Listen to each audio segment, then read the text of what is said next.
All right, welcome back to the newly rebranded Purple Cheddar podcast. Today we are talking about opening week in the NFL. The preseason is coming to an end. Unfortunately, Josh couldn't make it this week. He's up to some shenanigans this weekend. Today I'm joined by returning guest Casey and also our other friend, Pat. We just got done drafting in our Dynasty League. Josh and I are in a league with these guys, obviously. Casey, I'm going to start with you. Who's your sleeper pick this year? Kyle Pitts. Um, this is by far the best quarterback he's had, the healthiest he's been. Like, this offense is just kind of primed, ready to go, and the work that they've been putting in. You hear Kirk talk to like the media, especially about working one-on-one with Kyle and how he's getting him to be like, you need to use your hands more, don't use your body. You're big, you're lanky, you're tall. Be physical, be outstretched. Be you. And I'm excited to kind of see where that goes. Not only because, I'm an Atlanta fan, but also because he's on my fantasy team. So I kind of feel there's already high expectations for Kyle Pitts, so calling him a sleeper pick, I feel is very generous. I mean, I felt like a lot of people thought he was going to do much better than what a consensus of him is, but yeah, I guess it entirely depends, Like, it might be, it depends on your outlook. Like, if you've had him for the past 4 years, you're probably pretty down on him right now. If you've not had him, you're probably pretty high on him right now. Right. But Yeah, I think that's where more people tend to be down on him. And I would agree with that. Just what you were previously saying with the past 4 years, just because he did come out with this high expectation that he was going to be like a touchdown just catching machine, and that really hasn't lived up to all that hype. He's built more like a giant wide receiver. He doesn't do a ton of blocking, so you just kind of expect him to be that guy. But yeah, it just hasn't come to fruition.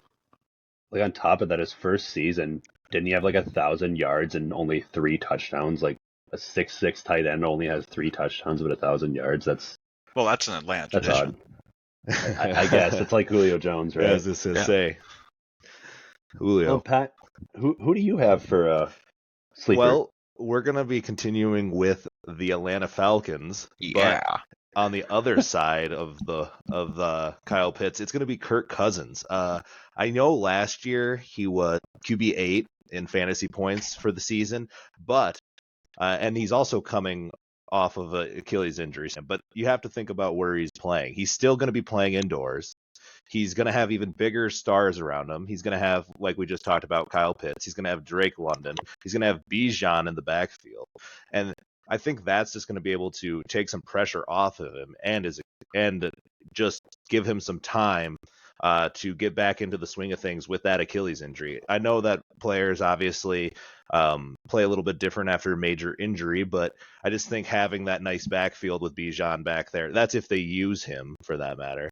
I know last year, towards the end of the year, they didn't really utilize Bijan as much as they can, but I think going forward they will be doing that, and that'll just take some pressure off Kirk. I just think he's going to have like a great season. So instead of like QB8 this year, I think he probably could be more around like the 4 to 3. And I know that might be looking out like kind of high, but I do think with the supporting cast around him, it's definitely going to be a good year for Kirk. I kind of want to add on. Darnell Mooney was a 1,000-yard receiver. Josh isn't always a big fan of that take, but Darnell Mooney was a 1,000-yard receiver. And he had Justin Fields throwing to him with that. So now. Yeah, but there was nobody else on that wide receiver core who was like serviceable that year.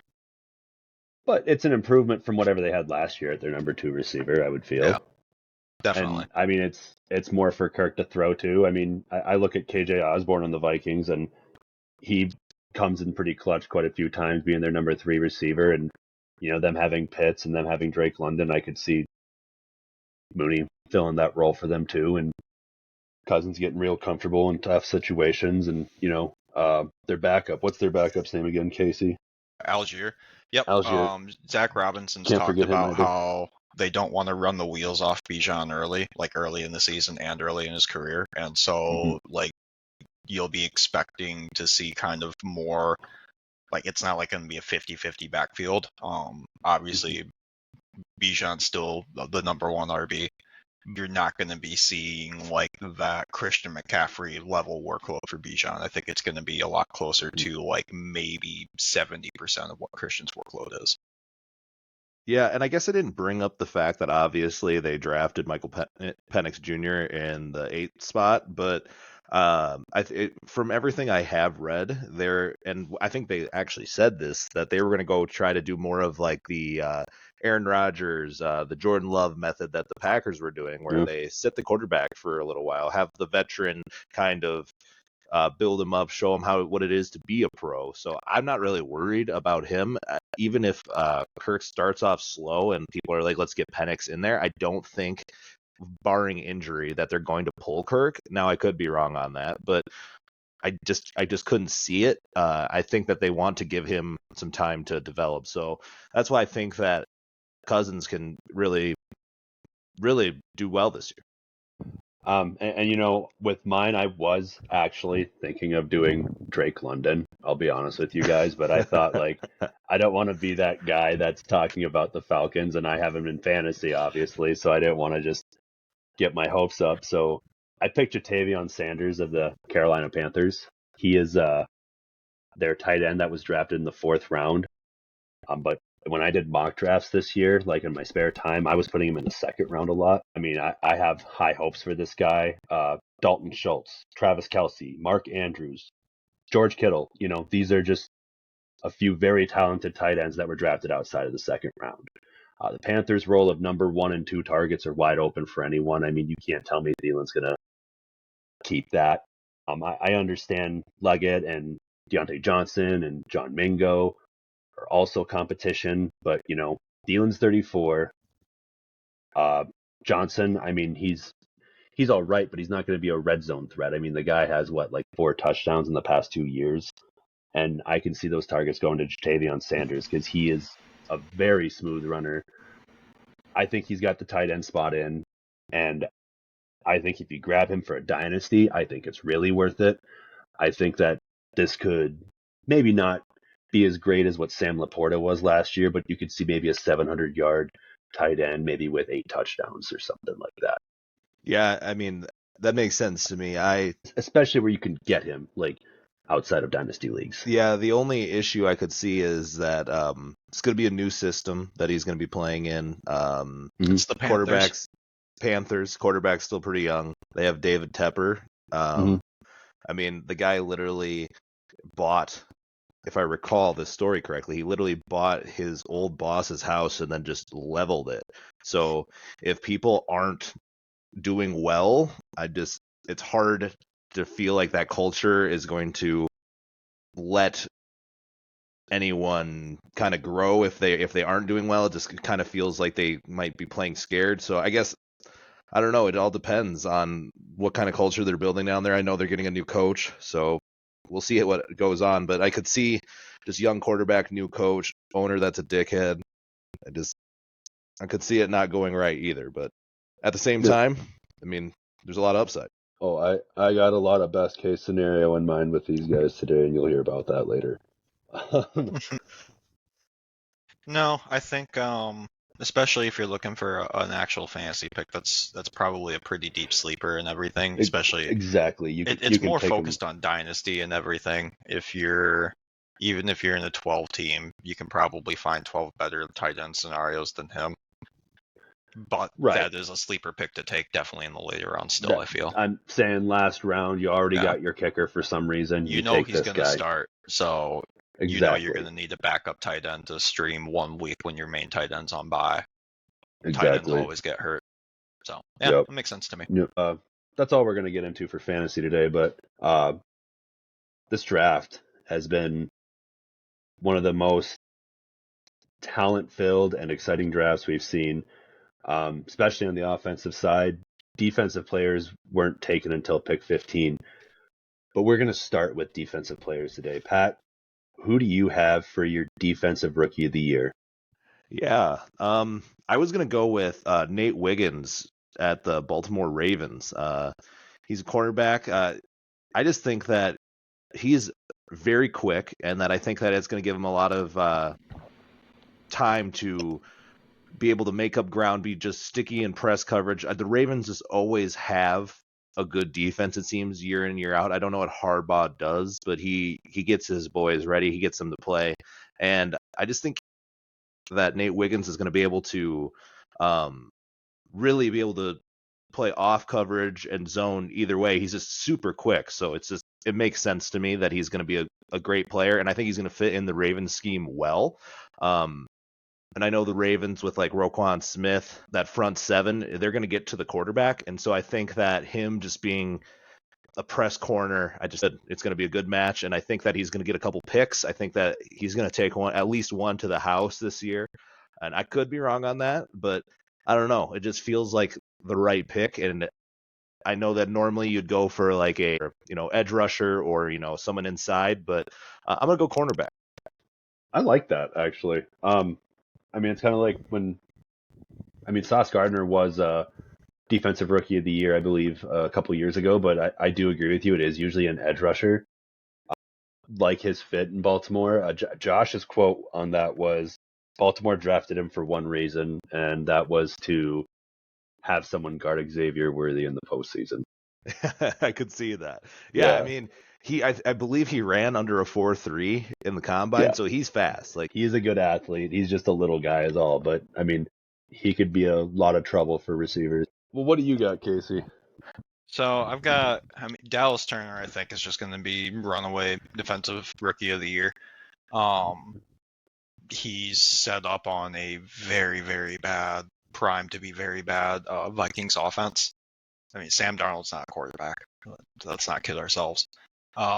There's no one ahead of him on the depth chart. He is like a first-round pick. First-round picks, especially top 15 picks, are almost always the ones who win Rookie of the Year on the defensive end.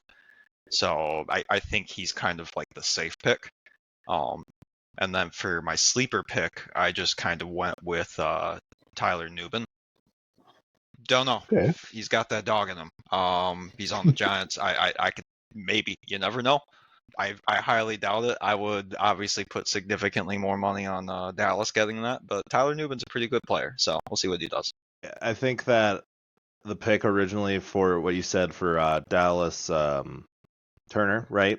Mm-hmm. I think that makes sense. That with Minnesota, it always seems like they have someone on the edge that is just wrecking plays, whether it be Jared Allen. It just feels like they need someone on the edge, and I think that Dallas Turner could fit that well.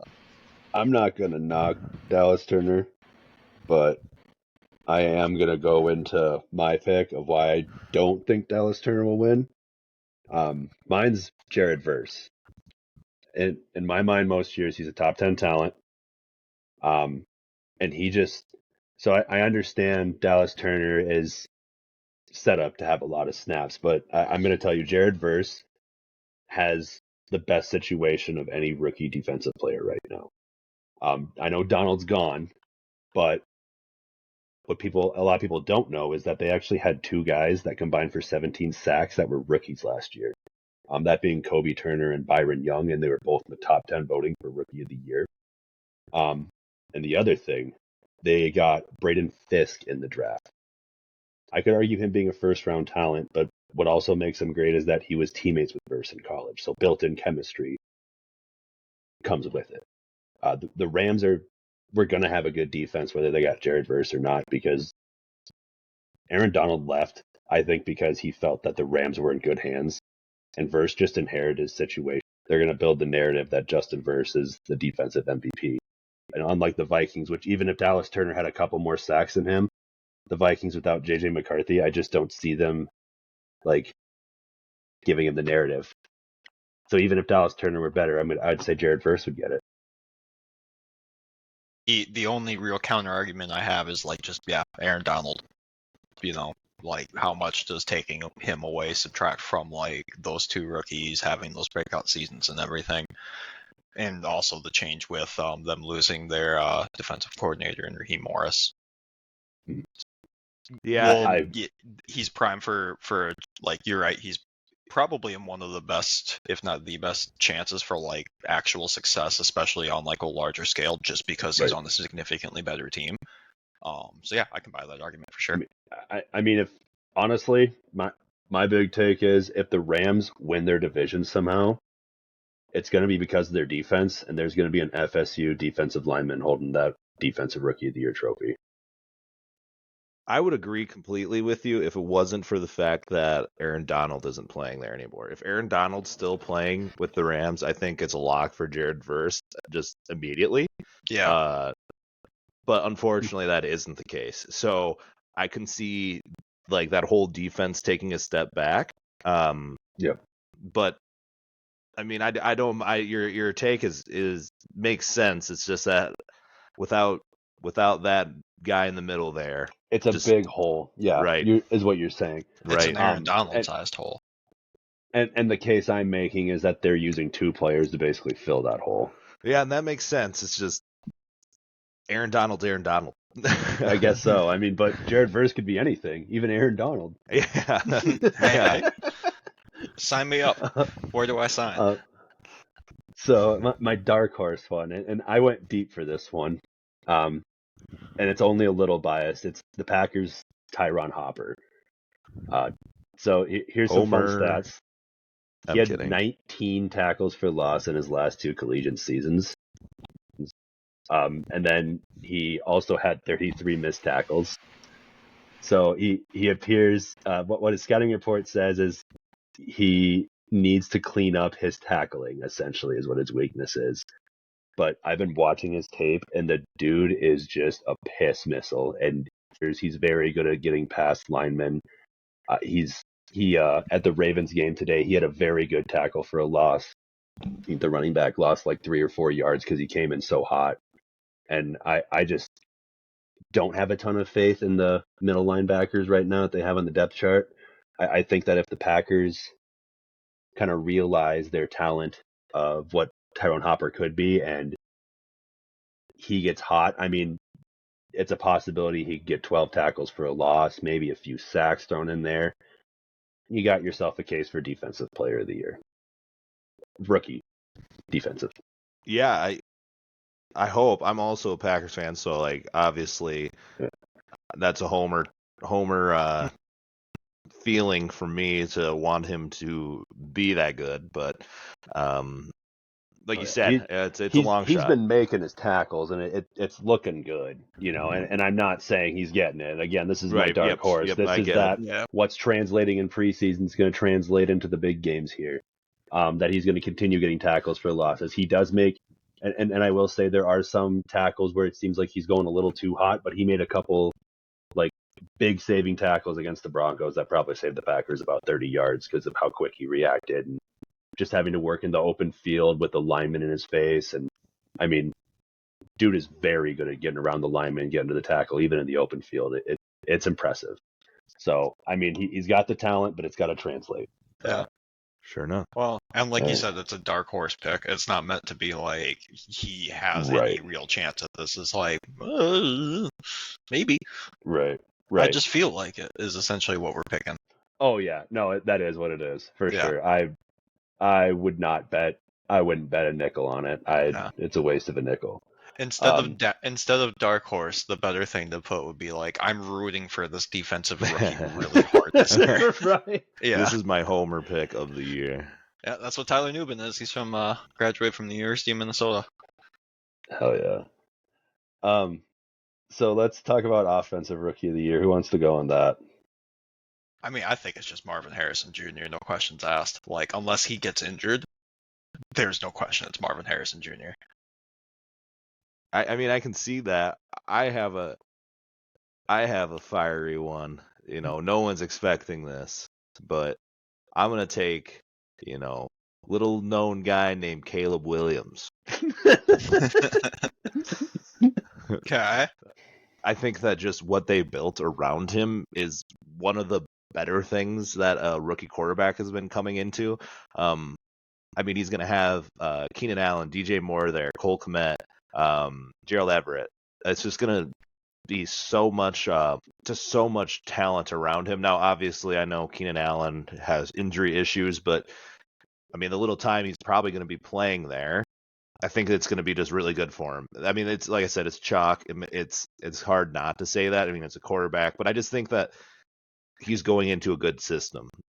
Maybe not a system so much, but good talent around him, I should say. I just think that they really set him up for success, and it's just going to really show, I think, this year. Now, I hate that because it's the Bears, but I just think that's what's going to happen. And that was my counterpoint too. Is just that, well, it's the Bears, especially if you're going to talk about the system. And I'm glad you backtracked on that because the Bears system has not panned out for QBs. Not the system so much as they haven't had a quarterback that's thrown over 4,000 yards ever, right? So like that's one of my favorite graphics to see. Is the last time they got to the Super Bowl, they were running a 2 QB system essentially. Right. Yeah. Which I loved. Bring it back. That's how football should be. Kyle Orton. I agree. That was awesome. But yeah, I just think that this is the year that I'm guessing he's going to get 4,000 yards this year if he can stay healthy, which I don't have any reason not to think that. Like I said, obviously, Keenan Allen has had some issues with hamstrings and stuff, but he's just such a crisp route runner, and DJ Moore is a beast in his own, and they're going to have some good tight ends.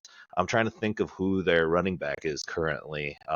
Is it Khalil Herbert, I believe? They have Herbert and Swift, and they have Roschon Johnson. They're going to have a committee, and they are going to I don't think Swift's going to take a majority. I mean, he's going to take a majority carries, but I don't think he's going to be a bell cow, and I think he's not a receiving back either. Like, and that's where like Roschon can kind of come in as cover that receiving back role more. But either way, you're right. It's going to be a running back by committee there. Yeah, I mean, because Herbert, like, there's a lot of games he puts up like 6 yards per carry. He has games, and I'm very surprised they signed Swift. So it tells me they're going committee on that. Yeah, I mean, but just with that talent, like you said, the system, I would need to backtrack that, but definitely just the amount of talent around him. And I think that, like, just watching a little bit of preseason they do have, it's like seeing a quarterback in Chicago colors that actually can sling the rock is jarring. Is jarring to see. It's like, this shouldn't be the case. I mean, that's what they've been missing for all those years of them having just amazing defenses. I mean, they just always needed a quarterback. Like, if they could have had even a little bit more than a serviceable one, they probably. I mean, the year that Trubisky took them to the playoffs, like. Oh yeah, I mean, he was 24-8, I think, for touchdown and interception, but that wasn't really enough to. I still stand on the ground that the double doink broke that team. Yeah, like, that entirely broke that team. It broke Trubisky as a player, and it broke Nagy as a coach. Yeah. Yep. And now Nagy's just sitting there collecting Super Bowl rings back with the Chiefs, if I recall. So fun times. But I kind of have, and it's not really a dark horse. It's just kind of like my secondary pick. I would also say, and this one might be a little bit more out there, but mostly because Danny Dimes will be throwing him the ball. But Malik Neighbors, I think, has a pretty good chance also. All right. And that's for no reason besides that I think Danny Dimes has that big contract, and he can't be that ass. I mean, he can be, but I just, for some reason in my head, I'm like, they gave him this contract. He can't just be this ass. So, like, just giving him a wide receiver of the caliber of Malik Neighbors, I just think is going to, he's just going to force feed him the ball at every step of the way. So I just think that he's going to have, like, a pretty good chance at maybe getting it. And I know that he's one of the biggest, like, all-time reception like leaders from like LSU, and they had. Hey Pat, is that Danny Dime right there that he's poking? Yeah, right.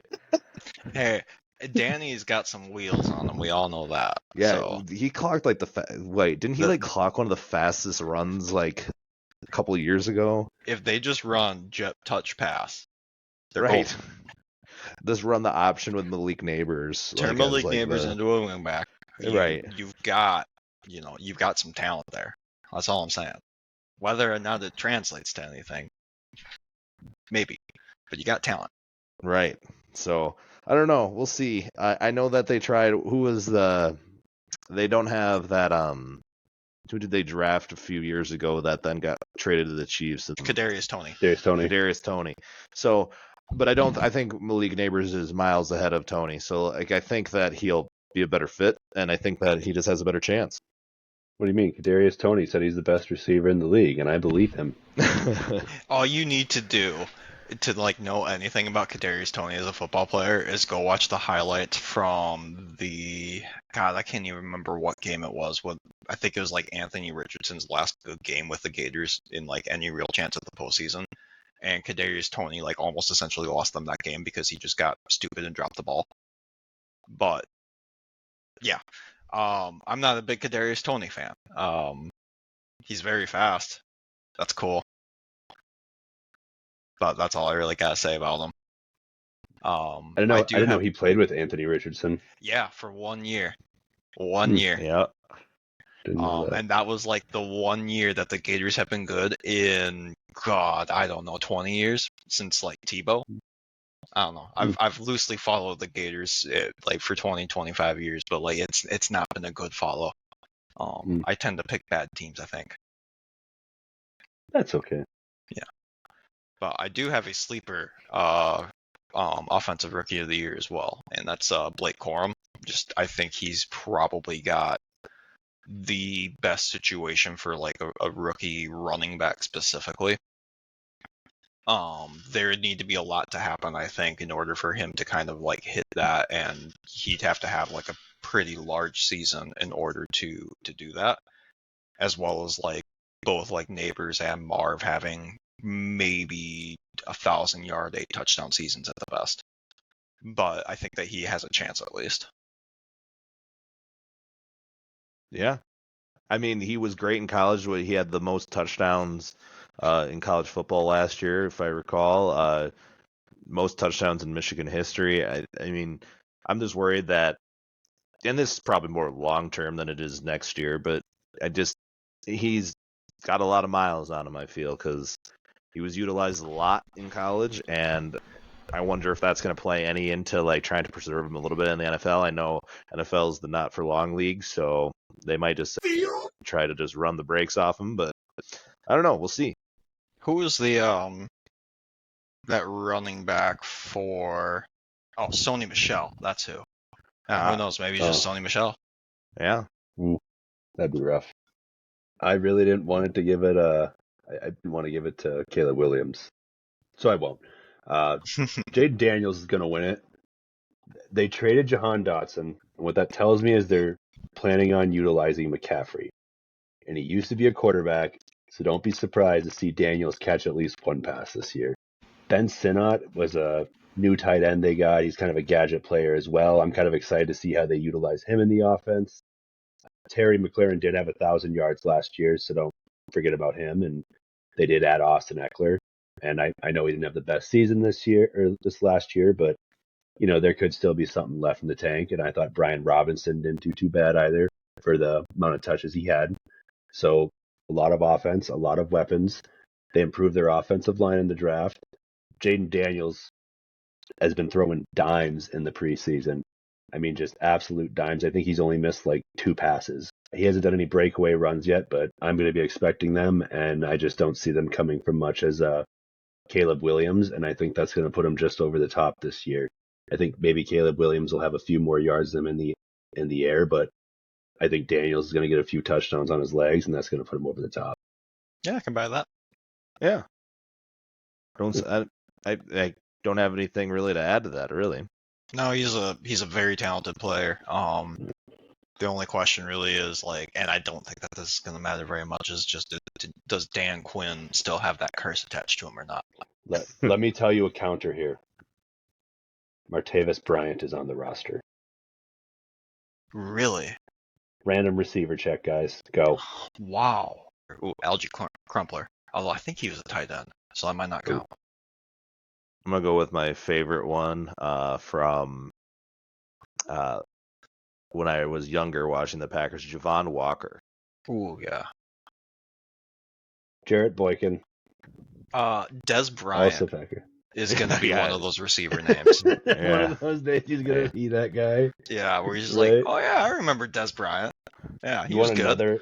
It's kind of like One DeMarco other- Murray on the Cowboys. Whenever I hear his name, I'm like, yeah, he did have that good season with Yeah, them. he was good. You want another random receiver that's on a roster right now? He's a running back. Jordan Matthews. I didn't know he was still on the roster. Yeah, he's on the Panthers. Huh. So yeah, I don't think he's getting the spot, but he did get like 70 yards and I think like a touchdown so far. So he actually 32 years old. I don't think he's getting a roster spot, but I think that's interesting. So my dark horse rookie of the year. When you approached me with this, I wanted to do the one that I was like the least possible, but I could still sell myself. And I thought of doing Spencer Rattler or Joe Milton, but I thought, why do a quarterback? Let's make it interesting. I chose the Tampa Bay Buccaneers 4th-round pick, Bucky Irving. He hasn't looked that bad in preseason. He averaged 6 yards per carry in college. He's been averaging about 4.5 this preseason. And you might say, okay, that's not a whole lot. I just want to bring this up. Rachaad White, 3.6 last year. Yards per carry. I know he had 1,400 scrimmage yards, but 3.6 yards per carry. I feel like they're going to want to give those touches to someone else on the ground. Yeah. Despite his damage he can do in the air. Bucky Irving, I think, could maybe get that done. I think that he could maybe get 15 touches a game, maybe 20, get a few 100 scrimmage yard games and rack up maybe 10 touchdowns, and we could see something there. I mean, it's kind of a long shot, but I mean, the running back position in Tampa is wide open. I mean, it's why I took him in fantasy, because I was like, hey, this guy could start, and it's a lot of late value for a starter or potential starter. Yeah, I don't have Blake Corum in fantasy. I was actually thinking I was going to draft him because I figured whoever was ahead of me was going to take Brooks, and then that didn't happen. And I was like, well, this throws a loop in my whole plans. But honestly, Brooks has like got Alvin Kamara comparisons though, so that's nothing to... Well, I would have been happy with either one because like I need a starting running back, but I think Brooks is going to have. I think Corum's going to have probably closer to 15 touches, where you're going to see 20 with Brooks. Yeah, whenever he does get back to that, because I know he's still on the PUP list, so I think he's probably expected back week 6. What do you guys have for breakout players this year? Who's going to take the biggest leap? Who's going to surprise us this year? Oh, I got a hot take for that. Let's go. So since J.J. McCarthy went down, and I know Sam Darnold has seen ghosts in the past, but I think that honestly that this might be the best place he's going to be playing football for. So Sam Darnold. I think Sam Darnold with the Vikings, is going to have a pretty good year, and I think that honestly they're going to next year have some questions around what they should do with J.J. McCarthy. I think that every spot that Sam Darnold has been at, like if I recall, what did he have, like 3 or 4 different coaches? First off, he had Adam Gase. Let me backtrack. He had Adam Gase for a while, and maybe broke him. I mean, but I think that he actually can be a decent player, and I think that with Justin Jefferson, I will say I just for some reason feel like that he's going to have a good year this year. And I think it's just because he's going to have a number one that is a clear number one. I think that Sam Darnold has a strong arm. I think he's going to be able to sling the ball around. I know he makes plenty of mistakes, but I just think it's going to be less. And I think that the coach there in Minnesota, offensive-minded guy, I think he's just going to be able to actually get something out of Darnold. And now watch this blow up in my face, and I'll be happy because I hate the Vikings. But I just, for some reason, feel like they're going to be pretty good this next year. Yeah, I don't buy that at all. I'll be straight with that one. There's a clip from their open practice where he went full monkey brain on throwing to a receiver running a slant against zone coverage, and middle linebacker took that thing back for 6, and you just see him, and obviously the listeners can't see me on camera, hands on head, down, fully made a mistake moment. I'm just like, that man's still seeing ghosts, ain't he? Yeah, I've heard a lot of stuff that's not good about him, but I would like to he has had such terrible situations. I could see the point you're making where he definitely has the best chance to thrive he's ever had. But Yeah, and that's why I think it's going to be breakout, right? And so, like, previously he just kind of sucked ass. I think next you'll be like a journeyman, right? Like the guy you bring in to when your team's starter goes down, and they're like, "Dude, who can we call?" Sam Darnold. I see. I don't buy that. I don't think he's got the mentals to do that, Still especially seeing compared ghosts. to like a Ryan Fitzpatrick who is just like, I can pick up any offense in a day. Give me it, I'll do it. That's fair. But he went to Harvard, so that makes sense why he could do it. So you're right. Maybe he Yeah. doesn't have the mentals, but I can just like I said, this might just be me trying to give me some ammo to laugh some more like Josh and stuff. But so this just might be me just being just having a good time. But I mean, like I said, if it blows up, I don't think it's hilarious, but I think it'd be funnier if like he did play really well, and then they had a decision to make next year. They're like, "Oh, do we do this thing with Sam Darnold again, or just JJ McCarthy?" You know, I just think that'd be hilarious someday. And then they draft another quarterback. Yeah, I guess I just want turmoil within the Vikings themselves, so that's probably why I want them to do partway good. That way, they just have those questions. It's kind of like And then they get an undrafted Case Keenum again, and then they almost go to the Super Bowl, and then they have 4 quarterbacks they don't know what to do with, and then they release all of them. Right. And Sam Darnold comes back from the grave to play. Or not Sam Darnold. No. Kirk God, Cousins. No. Why am I blanking on his name? Sam Bradford, for God's sake. Sam Bradford, the guy who Yes. started all of this. Yes. Yep. Oh my gosh. Oh Lord. Casey, what do you have for a breakout player this year? My breakout player is Kyle Pitts. Yeah, it Just ties into doubling my down. sleeper fantasy pick and everything else, homer pick, all of this other stuff. I think that you're probably looking at, I mean, up to recently, his best season was his rookie season. 1,000 yards, 3 touchdowns. Everything after that has been at best 3 touchdowns and like maybe 800 yards. So I would expect with the new offensive scheme, the new QB, everything with the offense, you're probably looking at somewhere double that production at the bare minimum, and I would put him at 9 to 10 touchdowns at least. Definitely a homer pick, definitely a wish, but like I think that he's one, got the talent for it, 2, got the offense for it, and 3, has the dog for it. So if you can get all 3 of those working together for you and have the luck, which is really the 4th component, I think that you're on for it. The Pitts Bowl in him. Yep. Yeah, the Pitts Bowl in him.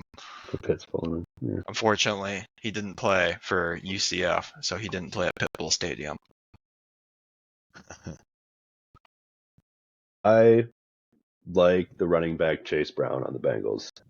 I talked to my friend PJ last year, and I asked him about Chase Brown before the fantasy draft, and he said, dude, Mixon might lose his job. I mean, I've been watching his tape. He's very fast. He's elusive. He's explosive. He's super patient behind the offensive line. And his competition is Zach Moss. And I do think Zach Moss is good for their scheme because he is a good blocking running back. And that's kind of what they need, is a little more protection for them receivers. But I could see, Chase Brown coming in as a 3rd down option, being a receiving threat. I mean, and Zach Moss, I mean, he's not an elite running back. It's his job to take from him. And he could be 1,000-yard rusher this year very easily. Hoping we get that. And I mean, especially because I have him in fantasy. So obviously I want this to happen too. But I really believe in this guy. Watching him lately, his film looks good. Yeah, I buy that. Yeah. Mixon's been in the league for, gosh, I don't know how many years now anyways, but I know it's more than 3. And, usually if you've got a running back who can do the same thing as you, but is younger and cheaper, you're probably not going to be on that team for very long, unfortunately. So yeah, Mixon's in Houston now. So yeah, and with them moving him, with Zach Moss being there, there's really no competition for it. I kind of see a Jamal Williams, Aaron Jones situation for Cincinnati, to be honest with you, and Chase Brown is the Aaron Jones. Because I mean, Jamal was a great blocking back, and he could get carries pretty decently, but I mean, he wasn't like anything spectacular. Does anyone have a drop-off player? Yeah, Mike Evans. Mike Evans. All Yep. right. I got some numbers too that'll kind of help your case for their running game being better as well. Namely, the fact that their offensive coordinator said that they were going to be focusing on that. Nice. So, also just the entire Vikings skill players. Hater pick, Sam Darnold. That's all I really got on that one. I've got no logic for it, no facts, no nothing. Just it's a hater pick for sure. But for Mike Evans, he's constantly had like minor left thigh and hamstring issues over his entire career. Didn't have any last year, thankfully, but when he has had them, it's usually sidelined him for like one game or two, and then he's fine, comes back normal. He just turned 31, and I've seen this song and dance before with wide receivers who have nagging hamstring injuries that are physical and use that physicality, and then turn 31 and don't do anything. So with that as well, just some more stats to back that up. So his ADOT was 14 last year, which is pretty high. It's one of the higher numbers he's had in his career for sure. So they're more using him to take deep shots. And on those deep shots as well, he's also had his target separation drop off, even though his cushion rate went up.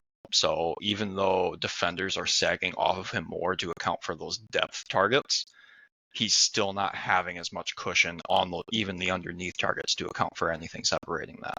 He's still winning a lot of them, but I think that you're not going to see anything nearly what you saw with him in his previous years. He's probably still going to get 1,000 yards just because he's Mike Evans and is going to get 1,000 yards. But I would see his touchdown numbers drop off significantly. Usage numbers are probably also going to drop off just because of the new offense. Baker Mayfield has another offseason to work with Godwin and the rest of the receiving core, so he's not going to be as reliant on that Evans connection. And then one other thing I found out, he is scarily consistent at either dropping 4 balls or 7 balls in a year. Only once has he done anything other than that. That's kind of funny, actually. Yeah, I think I'm not going to agree with that. I think that Mike Evans is going to be Mike Evans, and like you said, he's going to get 1,000 yards, and I think he's eventually going to be a Hall of Famer just purely because the longevity of what he does produce. And I don't know, I could be wrong on that, but he's consistent year in, year out, and I don't see that stopping. If he did it last year with Baker Mayfield, I think he's going to do it again this year with Baker Mayfield. My big argument hinges on pretty much his just physical skills and tool set degrading, especially on his left leg. Because Sure. If you look at his injury history, it's all that leg and nothing else. It's his left leg, it's his left side, it's everything that he outstretches on. And being that he had those large targets last year, he just turned 31. That's usually when you start seeing those nagging injuries turn into, well, I'm only out for a game and I'm fine, to I'm out for 4 games and I'm not fine. That's where I think that you're probably going to, if he steps back, that's the reason why. I don't think it's any other reason than that. I can't remember. What did he have last year, did you say, for yards? Was it I think it was 1063. Yeah, it was close. It was just a little over, I believe. And so, but yeah, I think he still gets 1,000 yards this year. Just, I don't know.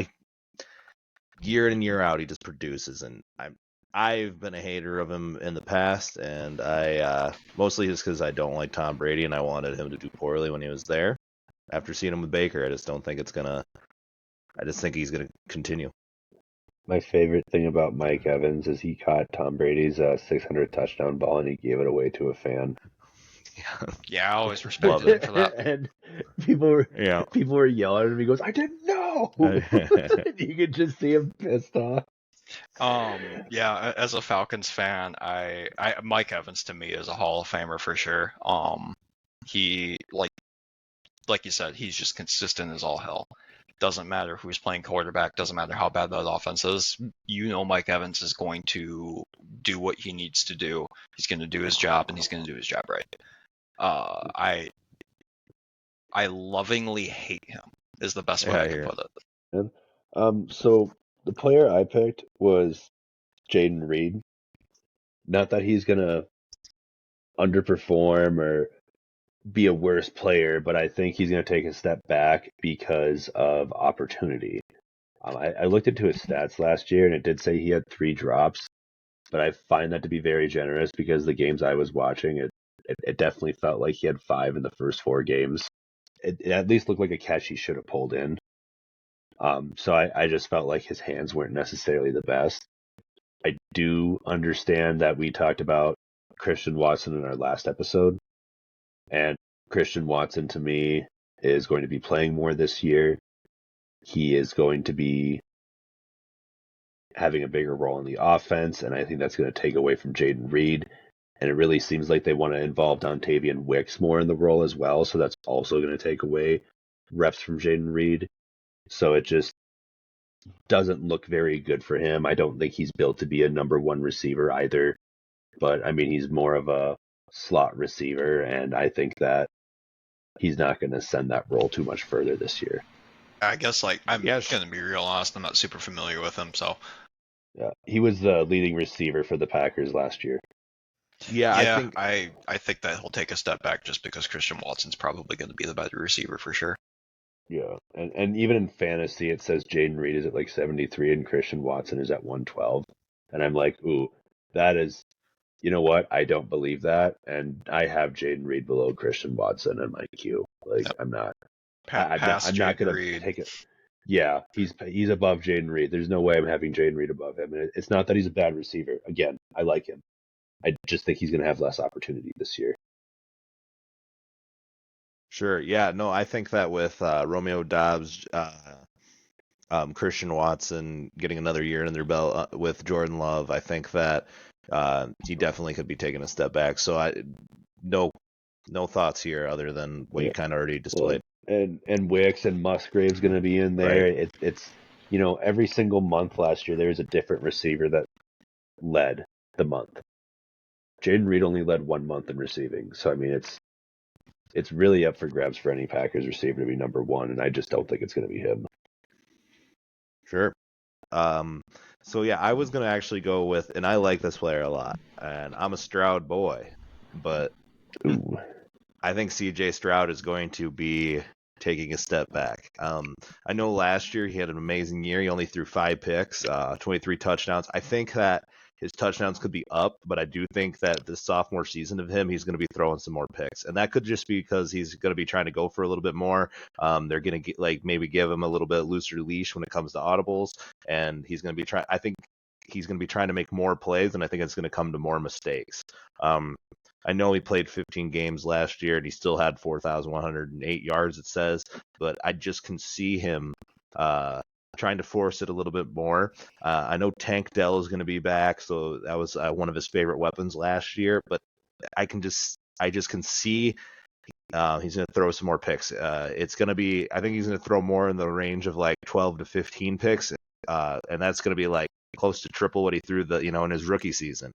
And like I said, once some tape gets out on you in this league, a lot of times, especially from rookie to sophomore season, it always seems like they call it the sophomore slump, and I can just see that happening. So that's going to be who I'm thinking is going to be kind of taking a little bit of a step back. And it's, like I said, it's not really so much of a step back because I do think he's still going to be performing well, but I just don't think he's going to be performing at a level that increases from his rookie season. I just don't think he's going to be like, this year he throws 40 touchdowns and 7 picks, like an Aaron Rodgers-esque type season. I think it's going to be more along the lines of like 32 touchdowns and like 15, 12, 15 picks. It's going to be probably around the 4,500 yards. So, it's still going to be great. He's still going to be good. And so maybe it's not even so much a step back as I think he's just going to have more. I think he's just going to have more turnovers. he's going to be more His exposed. I think usage so. is increasing, and he's going to Right. average out everything higher now. I'll be honest, I'm not big on Tank Dell, and it's just because I think he's too small to stay healthy. Yeah, Like I really do. That's a fair yeah, thought. because there's a fantasy football stat that anyone under 170 pounds, no one has ever scored more than 150 points in a fantasy season. And yes, Tank Dell was on track for it, but as you see, he got hurt. Yep. And that is actually the case for a lot of them. Right. They get hurt. So it just like Tyreek Cohen, he was pretty good, but then he got hurt a few games here and there. Right. So it's how it goes. I don't think Tank Dell's going to be able to play a full 17 games, and you might not have him playoffs. So it's kind of one of them things where he might not always be there. Mhm. I just think, like you said, that's a good way to put it, Casey. His usage is going to be higher, so Yeah. he's just, some of those numbers are going to go up, but That includes So- interceptions. correct. Yeah. So let's talk about teams. Who's taking the biggest leap, and who's going to be the biggest stinker this year? Who's going to regress the most? Yeah. Atlanta Falcons are winning the Super Bowl. So, I mean, aside from the fact that the Atlanta Falcons are winning the Super Bowl, you've got like these big defensive moves with Justin Simmons coming in, and the trade for Matt Judon, which gives Atlanta their first like actual edge rusher who is a legitimate edge rusher in. I think I wasn't even alive the last time this was a real thing. So I'm excited for the season. It's scary. I don't know what to make of that. They're winning the Super Bowl though, so that's all I really got. I think at the very least you're going to have a good defensive line rotation because you got Dolores and Orahoro, and I also like Braylon Trice a lot as an edge rusher, so I feel like those three are going to swap in real nicely. Even if they're not starters, they're at least going to be good Yeah, role players pieces. linebacker and secondary depth. It's empty back there. Yeah. But the starting secondary, I think you'd be hard pressed to find a better starting secondary and back unit in the league. I think that you're right that they're going to be taking a step forward for sure. I mean, they're in a weak, or last year anyways, they were in a weak division with the Bucks and the Saints being both 9-8. And now they got Kirk Cousins coming in there, and as I said earlier, I think Kirk Cousins is going to have a good year. And with the weapons that he's going to have, I think that they're going to win the division, the NFC South. I think that's going to be for sure, and they're going to make the playoffs. That's my Patty B guarantee, is that I think that the Atlanta Falcons will make the playoffs. I don't know about Super Bowl, but I do think they'll make the playoffs. My brother tried to get on me saying that Kirk Cousins was just Matt Ryan 2.0. I'm like, Matt Ryan won an MVP, had one of the best postseason performances a quarterback agree. could ever have, and Yeah. took us to the Super Bowl. I am a-okay with that. He just got sacked at a really bad time twice in a row. If Tevin Coleman doesn't get hurt, he's in for that play, picks up the block, and Julio Jones has his man beat by 2 yards with no safety over the top, and that's a touchdown, and the game's over already. I'm over it. You have? I'm over it. Who do you got for stinking it up this year, Casey? Oh, the Cowboys. Oh Like, yeah, It's their year. What are you talking about? It's always the Yeah, Cowboys all year. in, Jerry Jones says. So you've got older players on both sides of the ball, and like that's all they brought in on the defensive line was just old players. That's not that recipe for success ever. I think that the CD contract dispute, it won't make too much of a fuss, but I do think that that's going to lead to some things in the offense not working as well as they should right off the bat. And Mike McCarthy, like you both know, it's just Mike McCarthy. He's gonna do Yeah. something stupid. Jerry Jones Like- is also still there. Like, I mean- I guess the best way I could put it is, it's the Cowboys. It's still got that same Cowboys vibe, that same Cowboys stink. I Yeah. don't like it. I mean, Brandon Cooks is their number one receiver without CD Lamb. And I mean, Brandon Cooks has been good, but last year he did not perform well. Is he over 30 yet? For some I reason, I, think feel he like is. he? Are we sure on that? Because I've Let me thought double he's been. check that. I feel like he's been over 30 for like the past 5 years, and I feel like I've been wrong the past 5 years. At some Agreed. point, you gotta be Fer- right. Ferguson is an okay weapon, and I do. He Yeah, is exactly 30. Turns okay, 31 fine. September Yeah. 25th. Okay. So All he's right. gonna be 30. So there you go. Or he's gonna be 31. 31, yeah. Okay. But like I said, it's like I swear this time last year, yeah, you would have been 29, and I was like, He's there's 30 no for way sure that. now. Yeah. So okay. But it's probably because he's bounced around. Like, where he's played now for the Saints, he played for the Patriots. He then played for the Rams. Like, yeah, it's just everywhere. Texans. I'm pretty sure the Cowboys. Texans was the first time that he was actually on a team for more than 2 years. Right, exactly. So it's like that's just for some, and he's He's always like pretty Kenny good. Lofton of football. But it always just reminds me like of I'm always like the guy's got to be 30. Well, I'm glad that this year technically he was 30 when I thought of him. Like he's like the Kenny Lofton of football, where it like I don't know if you know who Kenny Lofton is. He was a center fielder and he played for a whole bunch of different teams. And I think his longest stint was like with the Cleveland Indians for 4 years. But the reason he wasn't in the Hall of Fame is because he played for so many teams. He was actually a very good player. Like his WAR, I think, was like 69, and anyone that's made the 70 WAR club like makes the Hall of Fame. So he's very Nice. close to Hall of Fame worthy. Okay. And that's kind of where I see Brandon Cooks, where it's like he's playing on a lot of teams, but he never won anything, and he doesn't really have a home team. So like, who wants him to get this? I love how, like, on the defensive side of the ball, you have, like, these high-paid cornerbacks who are just, like, constant free agents and can just kind of decide where they're going to play for the year and everything. You know, Jalen Ramsey's the current one and stuff. And you look at them and you're like, oh, yeah, they're worth that money 100%. Always worth that money. But then you look at the wide receivers who do that, and you're like a wide receiver 2 at best, aren't you? The Cowboys were mine too, Casey. And what I wanted to add on to that was, of course, how old Brandon Cooks was.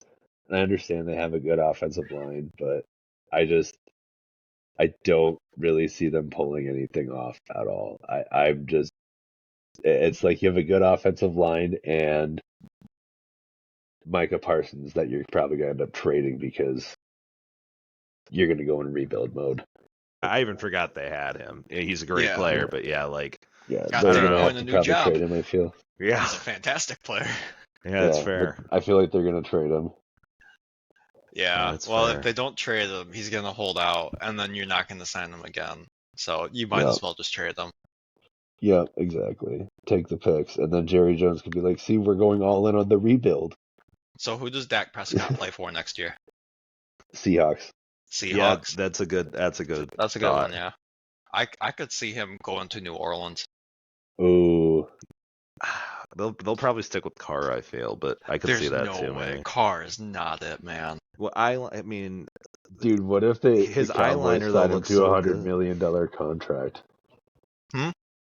They signed Carr to a 3-year, $100 million contract, and then Derek Carr gets his fourth $100 million contract.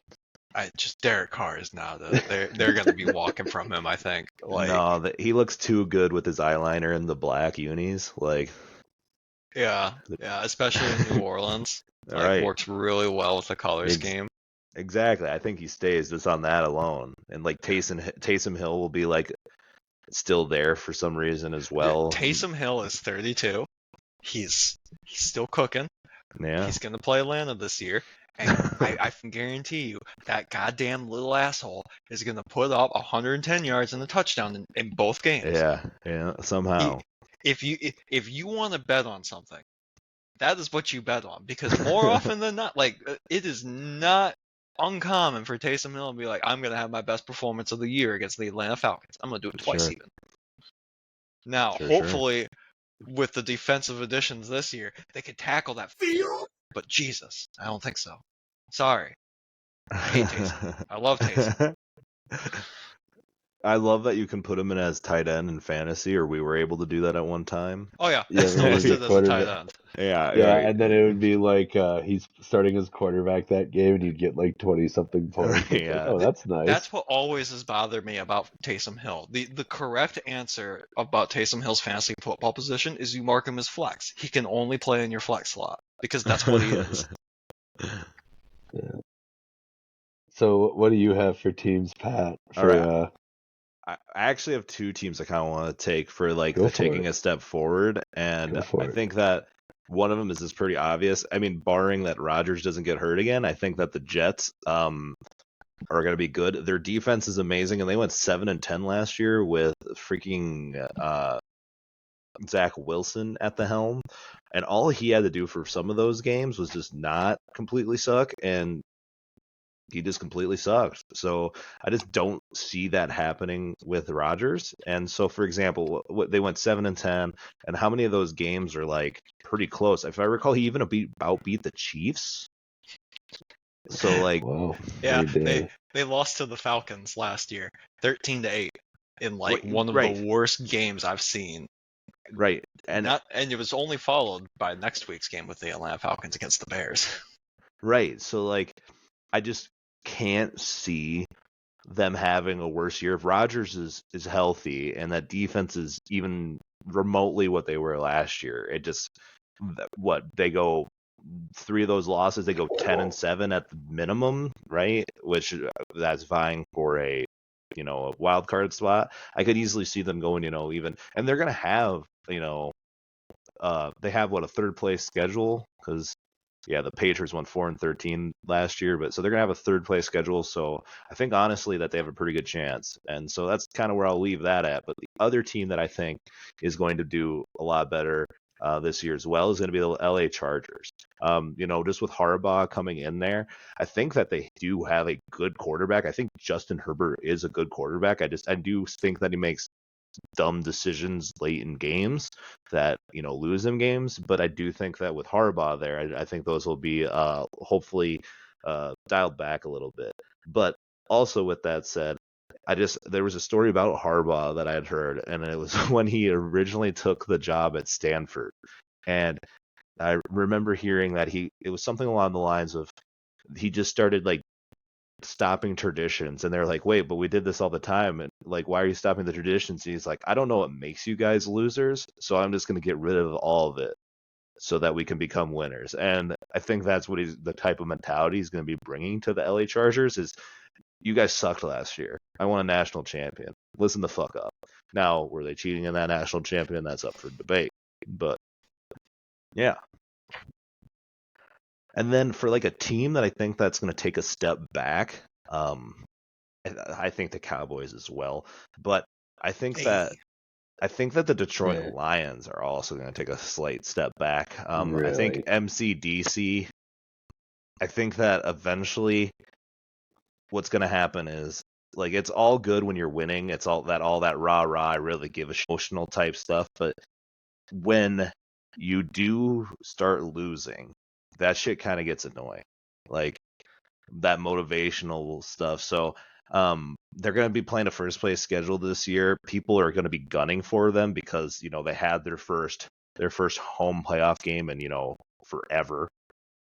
So I just think that I think they're going to be a good team, but 12-5 like they were last year, I just don't think that's going to be the case. I think they're going to be more around the 9-8, 10-7. So not like a super big step back. I just don't think that they're going to be the 12-5 that they were the previous year. Yeah, Okay. I buy that just because like everything you said makes sense, but then also like to add on to that,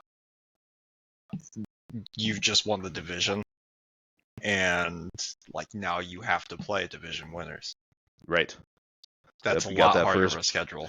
You think that Minnesota will be taking a step back because they won't have Cousins and stuff. Yeah. But I think the Bears, they probably split with the Bears at the very. I don't see them sweeping the Bears in the division this year. I don't see them sweeping the Packers in the division this year. I could see the Packers actually sweeping the Lions. So it's just, I think that they're going to be taking a step back, and they might sweep the Vikes, but no, they're not going to, just because I think my Sam Darnold take is going to be great, and we're going to be looking back and be like, Pat was right on that. So yeah, so that's what I'm going to say is I think the Lions, I could easily see them going 9-8, 10-7. Heck, okay. I could even see them going 8-9. Okay. Yeah, I guess I shouldn't say that the Lions typically beat themselves against the Falcons. Usually, whoever loses that game has beaten themselves, and more often than not, it's the Falcons. Fair enough. Shout out to Todd Parker? Gurley. What are you thinking for teams that are going to take a step forward and back? So, step back, it's the Cowboys, and I've already said everything I want to say about the Cowboys. I'm going to be honest with you. But I will talk about the team I think that's going to take a step forward. My honorable mention was the Falcons, but I felt like Casey was going to do that one, so I just avoided that one. But I also see the Commanders possibly being one of those teams as well. I just talked about how great Jaden Daniels was. I could see him leading them maybe close to a division title or a wild card spot. I mean, Jason Kelsey was a pretty big locker room presence. He might be a bigger impact than you think, being taken away from that locker room. It's a possibility. I don't think it's going to happen. But I decided to pick the Carolina Panthers. I've been talking about them a lot this year. And they have a lot of things that are going for them very, very well. They swapped out 3 offensive linemen that are all upgrades. They traded for Deontay Johnson. They drafted Xavier Legette, who's actually my number 4 receiver in the draft this year. So I thought that was a really good pick. And that's mostly an opinion-based thing. I thought Jonathan Brooks is one of the better running backs, so that's a very exciting pickup for them. And they still have Miles Sanders and Chuba Hubbard to pair with him as well. You already heard my thoughts on Jatavian Sanders earlier. Jonathan Mingo, I mean, he was a pretty good prospect, last year, and I mean the team wasn't very well put together, so it might just be some growing pains for him. You never know. But a lot of improvements in the offense, and I mean it's going to be a better offense this year. It's going to be sitting on Bryce Young's shoulders, I think, a little bit. But here's the other ones I wanted to bring up here too, and a comment I've gotten a lot of is Brian Burns isn't on the team anymore.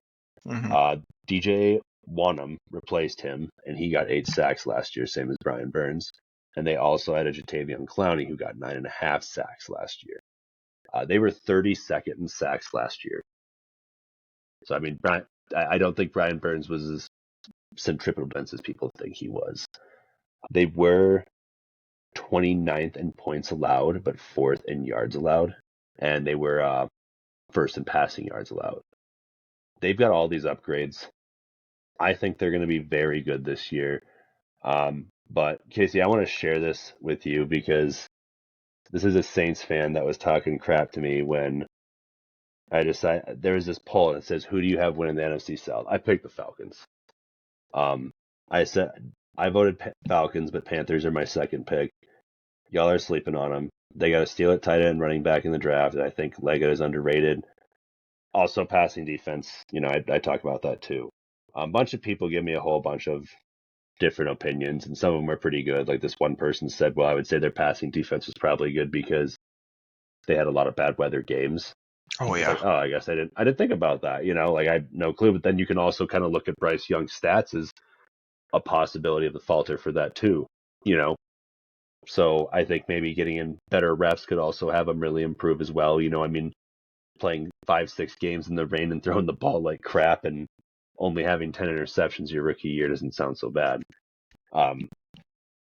But either way, a lot of different ones here. And the Saints fan makes this comment about, are you serious? He goes, Saints are going to go 11-5, Falcons 10-7. So guy just, Saints are winning, right? Right? Yeah, I know, right? So anyway, I put a reply in, and I was like, oh yeah, great opinions, thanks everyone, so on and so forth. And so I didn't get like any flack for it, So he's like, Panthers won't finish above 6 wins. The Bucks will be third, 7-10, Falcons 10-7, Saints 11-6. And I'm just like, dude, Jesus, like. So I was like, you know what? He's gonna be obnoxious like that. It's like I didn't read the comment the first time, right? It was the exact same comment. So I said, you are aware you presented 0 evidence except your record prediction, which is equivalent to trust me, bro. LOL. Tell me again how your aging running back, old bottom tier QB, cap nightmare, 1 receiver, and bottom ranked draft class you call a team is going 11-6. I didn't get a response to that. Yeah. Well, good news for you is that, and bad news for Saints fans is that they'll find out first week of the year because that's the opener for them. And they're gonna lose to the Panthers because Yeah. I actually have the Panthers schedule prediction right here. Yeah, I will say their schedules. They got some pretty brutal stretches. I'm gonna say this here. So I think they can beat the Saints week 1. Yep. You can't convince me Harbaugh's gonna have them rallied right away. I think they're going to beat the Chargers at home. I'd give that one a Lose to toss the up. Raiders. Yep, lose to the Raiders. But I mean, if they have 2 straight wins, they could have the momentum to beat the Raiders too. Oh, I think they beat the Raiders regardless. I think they got But- the more talent than the Raiders for sure. Bengals, they I have lose the too. Bengals beating Yeah, them. I was gonna say The I think Bears, they I have them losing too. I have them beating the Falcons at home, but Casey, I'm going to show you in this in a second for how I set this up because I did everything. So I'm even going to simulate it in 2 ways for you, but I have them beating the Falcons at home, and then I have them losing to Washington. I do have a possibility of them losing to Denver at home because it's a home game. Anybody can win a home game, but I have them beating Denver at home or at away. Saints at home, I think they have them. I don't think they lose this game to the Giants. I'm not going to give them the Chiefs. I can't give them the Chiefs. I could see them being the Bucks at home. I could see them beating the Cowboys because we both think the Cowboys are going to be stinkers. Yep. This one could be flipped easily. You could easily convince me. But I want to show you what happens here. I have the Falcons winning at home too, Casey, but let me show you this. The Falcons are first seed. If the Panthers win, the Panthers lose to you guys here. Where is it? Dang it. Yeah. If they lose, you're going to clinch first seed anyway. And you're just going to let them win that game anyway. So the Panthers are still going to be 9-8. Yeah. No, So the, that's kind of how I see it there. Like I feel like they're splitting with Atlanta if Atlanta does what I think Atlanta does. yeah. Just to kind of give you guys some numbers here on how bad the weather was in Carolina. So we've got January 7th, 2024, Buccaneers 9, Carolina 0. December 17th, 2023, I got my tattoo watching this game. It was one of the worst games I've ever seen in my life. 7, Atlanta, Carolina 9. Awful, horrible performance. Just an absolute downpour for like both of those games in Carolina. That weather, especially if there's like a like hurricane down south, that weather can be horrible in that stadium, and everybody, even the Panthers, are affected by it. Like I don't think Bryce Young threw a pass worth throwing in that game. Unfortunately, no one did. So I feel like that's kind of some justification. I mean, Trevor Lawrence had 7 touchdowns and like 12 picks his first year. Yeah. Well, and then also like, while the stretch is rough, they've got winnable games, but then especially as it relates more to the NFC South, like I think, I know I've heard people be like, "Oh, it's the South, it's a bunch of." No, it's not anymore. Like the Buccaneers are a very talented team. Atlanta's always had talent, but hasn't had a QB in 4 years. Hasn't had a QB who's top 15 in 6 years. And Carolina has been just this constant churn of shit through it ever since, pretty much Kuechly and them all left. So I do want to point out 2 more players in Carolina. Derek Brown, their defensive tackle, had 100 tackles last year. As a defensive tackle. That is insane. That's pretty hard to do. That is very hard to do, yes. And the other one I want to talk about is Tevin Wallace. I was considering him for the dark horse candidate as well. He is a coverage linebacker, and they got him in the 3rd round just like Tyron Hopper. And his film, if it translates well, like from preseason to regular season, he is going to be a beast. Like, I mean, I could see him being a very good player this year too, and adding to that defense as well. But I think, and then on top of that, they, who's there? Jason Horn, yes. I mean, if he can stay healthy just for this year too, I feel like that's going to make a huge impact as well, and their secondary is going to be overall better. I mean, I just think it's like 5 new players on defense, 5 new players on offense. That's a whole lot of a new team, Mm-hmm. Yeah. No. So I think it's hard to see the same record or close to it. I never root for the Saints ever, because why would I? They're the Saints. They're horrible. The Panthers, I mean, like, they just I feel kind of suck. Yeah, I feel them. Like, I've been there. The Falcons aren't much better. The Buccaneers are over there somehow with 2 Super Bowl wins, and it's just not fair. But like, here's a ridiculous stat. Like, I think the Bucs are the most losing franchise of all time. One of the most, yeah. And Yeah. If you look at all the teams that have not won a Super Bowl, I think there's a total of like 14. 13 of them are below top 17 in win percentage, so they're like 17 or worse, And except for the then Vikings, who are fourth in winning percentage. there it is. There's the payoff there. Is that not ridiculous? Always one of my favorite stats. Yeah, poor Vikings. It's just not fair that when they split the NFC Central, the Buccaneers decided that they were going to take the future Super Bowls that the Minnesota Vikings would win with them. So what are you going to do about good it? point. Good point. Vikings messed up. They should have went to the South, huh? The Minnesota Would've totally- Vikings in the NFC South with the Yeah, Atlanta right. Falcons and the Tampa Bay Buccaneers. Or And no, in the this case, Buccaneers are the NFC North because you. That's why. yeah. Atlanta used to be in the NFC West. God, that was a wild day. I'm so glad college football's back. Yeah. That Georgia Tech Florida State game. Oh, you open with a swinging gate 2-point conversion. The first 2 drives fully scripted. Not a single forward pass to be seen. That's how football should be. That's pretty awesome. Yeah, the only thing I have to add is, like the great Abraham Lincoln once said, "Where's the bathroom?"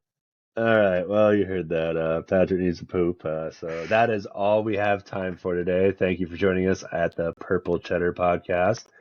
Tell me your breakout players in the comments. Are there any takes you think we whiffed on? Don't forget, I love you. How much do you hate the Saints? Let us know. Bye. Yes, we really hate the Saints.